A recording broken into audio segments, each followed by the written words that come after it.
Welcome everyone. My name is Sean, and today we have some absolutely sad, tragic, upsetting, heartbreaking, terrible even, to channel Charles Barkley for a moment, news, and that is that Cenk Uygur of the Young Turks will not be the next president of the United States. I know, you guys are shocked. You guys are horrified by that fact, but we have to face reality. We have to acknowledge what is going on in our great nation, and it just seems like Cenk Uygur, who's not even qualified to be president of the United States because he's not a natural-born citizen, was just too ahead of his time. So ahead of his time that honestly, we should look out into the future, because one day, Cenk Uygur will run again, and on that day, Cenk Uygur will also not be president of the United States. We got to break down this video where he basically acknowledges this, and then he starts talking about how he's going to be an issue-based candidate, even though the main issue with his candidacy is that his campaign is over, it's kaput, it's done, it's nonsensical. But before we get into all those details and laugh at this little bit of a session with Ana Kasparian, we gotta say thank you to everybody who signed up over at actualjusticewarrior.com/join. Give me the money. Give me the money. Okay? And thank you to the podcast listeners, Spotify, Apple, and Google's podcasting platform. Joining us now is Cenk Uygur, who's currently running in the Democratic primary for President of the United States.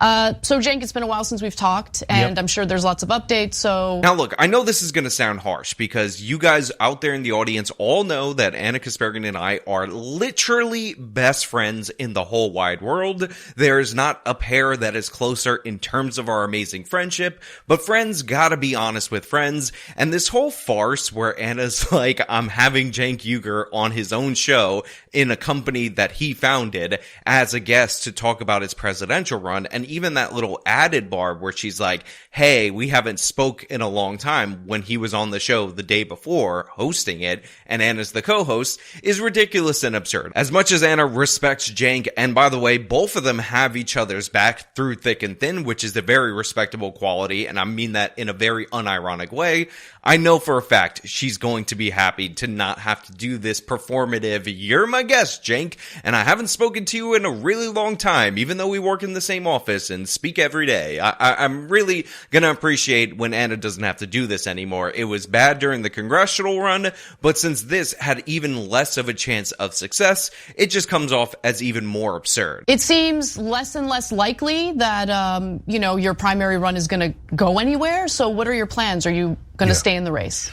So, I think that your analysis is fair, and so let me explain what's happened since, and then talk about what's the most important, which is what we're going to do next. So one of the things I actually like about Cenk, and by the way, I have pointed out on this channel when I think he's actually lying, when he's misrepresenting stuff, but a huge portion of what I want you to take away from Cenk is that he is a true believer in what he advocates for, and he definitely has a giant ego and believes in himself. So even though what Ana just said is unbelievably, undeniably factually true, you can still see on his face when he acknowledges that he's a little bit upset about it. He's a little bit hurt by the prospect that his grand idea of running for president failed so miserably as everybody understood that it would, because Cenk Uygur has no national name recognition, again, is not qualified for the office, has no great following that translates into voters. Again, this is not something that's unique to him. Other internet personalities that have run for office have run into this issue time and time again, but he still gets a little upset. You could see it on his face. It seems less and less likely that, your primary run is gonna go anywhere. So what are your plans? Are you gonna stay in the race? Cenk, it's okay. It's okay. From me to you, it's gonna be fine. It's gonna be okay. You tried something. We can all respect that. You crashed and burned. It's okay. It's okay. We can still respect that. But it's over. Right. So in terms of what's happened, two main things. One is, unfortunately, our case in South Carolina was not expedited. That sounds like a minor thing, but it isn't. So when a case is not expedited, that means that it will not be decided before the election in South Carolina, which then likely means that the court will rule it moot afterwards. So they put you in a catch-22 you can't get out of. So right here, Cenk is talking about the case on whether or not he's even eligible to be president of the United States of America. Now, I've gone over on this channel more than a few times the fact that Cenk isn't. I made fun of the fact that he was using a case surrounding the Fifth Amendment, which, by the way, he stopped using. He pivoted back to the 14th Amendment because in that specific case, I believe on page 3, it talks about the only distinction between natural-born and naturalized citizens being that they can't run for president, but that wasn't in the law review article that Cenk read because he never actually read the case. So he was citing a case that ran contrary to his candidacy. But the fact of the matter is, what's even bigger of a struggle for Cenk Uygur is that the Democratic primary is not really an actual election in the way that you could think of it. And the same is true for the Republican Party. These are methods for the parties to select the best possible candidate in order for them to run and win in the general election. They're done by the parties and they're private in that way, so they can basically set whatever rules that they want and make them even more stringent than the general election. What this means is that even if Cenk's argument for why he's eligible to be president isn't a joke, isn't ridiculous, isn't absurd, isn't just factually unsound, they could still bar him from the ballot because of reasons that the party has control over who can appear on their primary ballot. So do we have enough money to sue in another state? I'm gonna be honest with you guys, no, we don't. Now, what's hilarious about this is that Cenk says that he doesn't even have enough money to sue in another state besides South Carolina, which, by the way, Cenk, why would you pick the state that is the most aligned with Joe Biden, the state that he churned it all around in, as the one that you were going to sue for ballot access? Doesn't make any sense to me, if I'm being perfectly honest. And that's just sad. I wish I had a lot more money. We raised way more money for the congressional run. And I get why, because people thought I could win that one, but they think I can't win this one. I totally get it. But at least here, Cenk is a bit more realistic on why he didn't raise the money necessary in order to mount a successful challenge to this in another court of law. And that's because Cenk doesn't have a chance of winning, and people realized that after his congressional run, which he raised way more money in because people thought he could actually win that seat for Congress, even though the polling showed that he was at around 5% and he ended up finishing at around 6%. Also, one of the reasons why Cenk Uygur didn't raise as much money for his presidential campaign is because he didn't have Ana Kasparian acting as his fundraising arm in the same way that I did. Give me the money. Give me the money. Okay? Cenk, if you would have done campaign ads with that, I can tell you from personal experience, then many a people would have joined up with your cause. Yeah, but even if they're not including me in the polls now, so what? The election is the ultimate poll.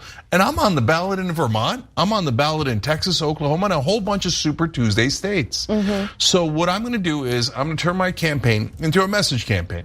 Now, I'm super realistic about it, both in terms of the potential for winning, which is tiny at this point, right?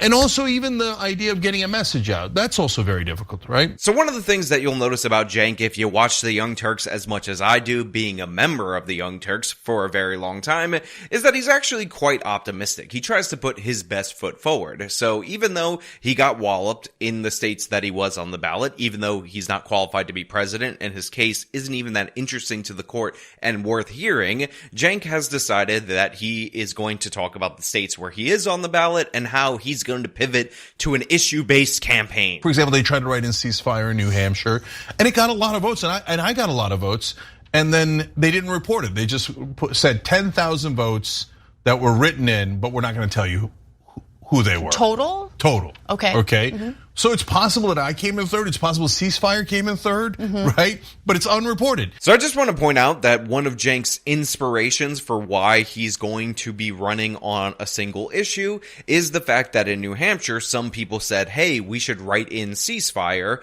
And Cenk had some people writing in his name, and he thinks that he might have lost to and or beaten potentially ceasefire. Now, there's no mention of the fact that the most successful write-in campaign in the state of New Hampshire was for President Joe Biden, but the idea that you think that there is some hope because a phrase that is not even a person might have beat you in the write-in is sad. It genuinely is. Cenk, it's time to let it go. Honestly, you could probably get more message out without the veneer of running for president, because there are restrictions that go along with running for president that aren't necessarily there when you're just a guy on a talk show. Like, again, you don't have to do this thing where you're a guest, wink wink, on with Ana Kasparian. You can actually be the host of your own show and run your own company like you're doing right now anyway, but pretending not to.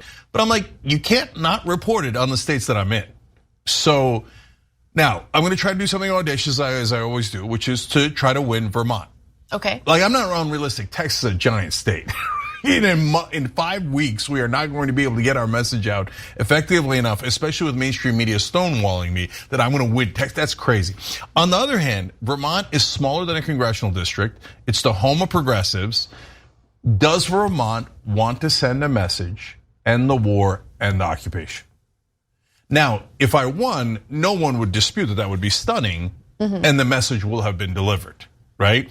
And so at that point, Biden's got to be thinking, well, how much longer do I want to go with the war if I just heard this resounding message, stop the war, stop the occupation? So now Cenk Uygur's presidential campaign, which is initially about scaring the establishment so much that all these other candidates jumped in the race and they had a better challenger to Trump in 2024, has boiled down to him talking about Israel and Gaza and trying to win the state of Vermont.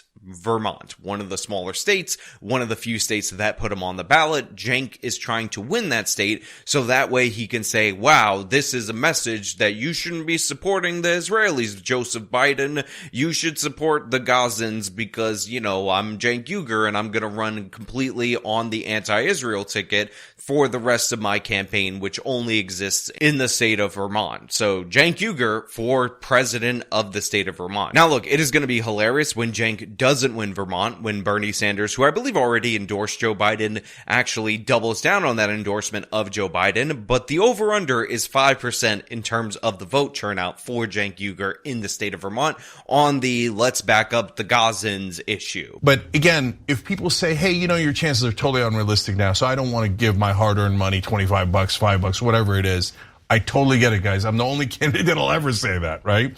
But if you want to help send that message and you want to take advantage of this unique opportunity where one of us is on the ballot in 7 different states and we could use that as an opportunity to send a message, that would be amazing. Okay, so I need to make this 100% clear to everyone out there in the audience.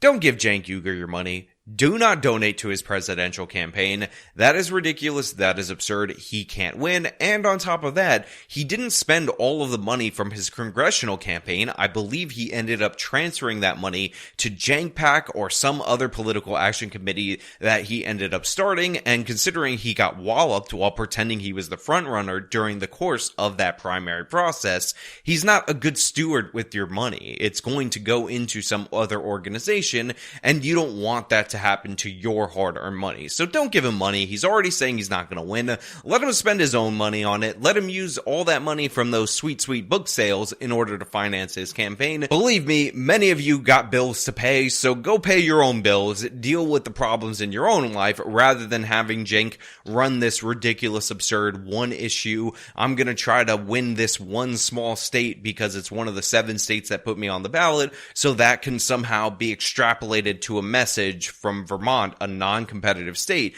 that Joe Biden needs to back the Gazans and the Gazans versus Israelis. I'm not looking past Super Tuesday. So let's go to Super Tuesday. And Ana, it's not just about winning Vermont. Any delegate is a delegate for peace. And any state where you get above 15%. Now, in Michigan, you have to do a write-in, so that's very difficult. On the other hand, Michigan is filled with voters who agree with me. Right. Okay, so my bad. I said over under whether or not Cenk is going to get 5%, but I think we have to put the threshold at 15%.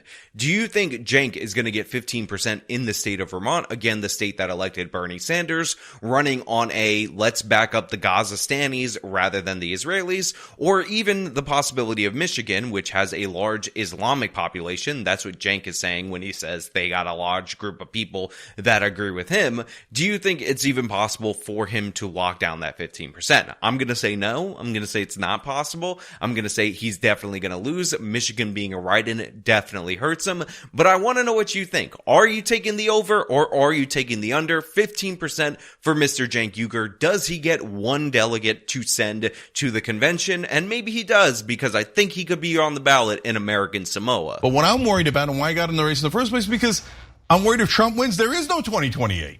So it's not like, oh yeah, you think Biden's going to be an angel? No. Do you think Biden's going to be 2,000 times better than Trump? I don't know, right? But I do know that if Biden wins, or even if Nikki Haley wins, and I despise Nikki Haley, we're going to have an election in 2028. The only person I'm not sure we're going to have an election in 2028 is the one that tried to stop democracy earlier, and that's Donald Trump. Now look, it is not surprising to hear Cenk say that, oh my God, we're not even going to have an election if Donald Trump wins the presidency in 2024. There will be no 2028. He's going to be a dictator. And the reason you know this is because when Donald Trump took office back in 2016, he prosecuted Obama, prosecuted Hillary Clinton. Oh wait, that was Joe Biden after he took office in 2020. But whatever, that doesn't count. Prosecuting your political opponent when they're a Democrat is perfectly fine. But trust Cenk, the whole world is going to end if Donald Trump ends up winning in 2024, which, by the way, are similar predictions that he made back to when he won in 2016. But whatever, it's fine. It's fine. He didn't even build the wall, but it's fine. It's fine, Cenk. He's definitely going to do it. But let's hear what Cenk's crescendo is, his major plan, his major moment on what he's going to do with your campaign money, which I told you to not give him because it would be wasted, and this is how it's going to be wasted. So, I bought SpoiledDonnie.com. You love the URLs. I do, and it redirects to my site. I bought TrumpTheBetrayer.com. Oh my God. And that redirects to my site. And so what am I going to do here? I'm going to lead by example as I do, which is to show Biden and the other Democrats how you fight Trump. You don't fight him by constantly saying racist, sexist, xenophobe, etc. Everybody already knows that. Yeah, that's right. Cenk is buying domain names that redirect to his website because he's going to show the Democrats how to fight against Donald Trump. He's going to show Joseph R. Biden, who actually is the president right now after an election in 2020 versus Donald Trump, how you win against Trump, because Cenk knows best. Cenk knows everything. Cenk is all at the tops and he knows all about it. And by the way, he's still calling all the Trump voters, or at least half of them, evil white racists, full with evil white racism and all of that. But don't worry, there's more to it than just Cenk calling them all racist, sexist, bigot, homophobe, whatever buzzword he could think of. Okay, and for a lot of voters, unfortunately, that's not the bug, that's the feature. But for a lot of voters that are half of MAGA or Republicans and almost all independents, they don't, like, they're voting for him despite that, right? And so for those folks, they already got the message. What you have to give them is two other messages. One is Donald Trump is incredibly weak. He's an insecure little baby. And the minute you trigger him, he does something stupid. And we cannot afford that when he's president of the United States. And this little baby got $413 million handed to him by his daddy. And then he blew it all. He went bankrupt 6 different times. So I'm going to point out in 1,000 different ways what a loser this guy is. Total imbecile. You know what's amazing about Cenk Uygur is that we have two of the oldest nominees ever in the history of the country running against each other at the same time, and yet Cenk is coming off as more senile than the both of them. His strategy is to tell you in 1,000 different ways that Donald Trump is a loser, he's not successful, which seems very familiar to me being a long-term viewer of the Young Turks, because this is exactly what they did in 2016. He had a whole playlist about loser Donald and how he was such a loser, and guess what? The end video of that playlist was loser Donald won. He won the election. So Cenk, you tried this strategy before, and the evil orange man ended up winning. I lost the election. I don't want to lose the election. You took my toy away. And honestly, this is probably the most fitting end for Cenk Uygur's presidential run that you could possibly have. He just repeated the same exact mistakes on a grander scale or a more pathetic scale from his congressional race, even though both of those were Cenk Uygur trying to show us how politics works, implement his ideas in practice, and they ended up failing, and it results in him just doubling down on the same failed philosophy that he couldn't make work, even though he's the one Monday morning quarterback quarterbacking everyone for the past God knows how many elections, because Cenk can never learn a lesson. Cenk can never actually be shooken of his beliefs. He can never actually have his mind changed on anything fundamental, and nothing could be clearer as an example of that than him just rebranding the Loser Donald series that he did back in 2015-2016 for the current presidential election. Absolutely hilarious. Cenk Uyghur's presidential campaign ends with a whimper, not a bang, but who is surprised by this result? Not me, but maybe you were. Anyway, that's all I really have for you guys today. Thank you so much for watching. If you like this video, then show them by leaving a like, subscribe for more content, follow me on all my social medias, support me via the support links in the description of this video. This has been me talking about Cenk Uyghur ending his presidential campaign. Till next time.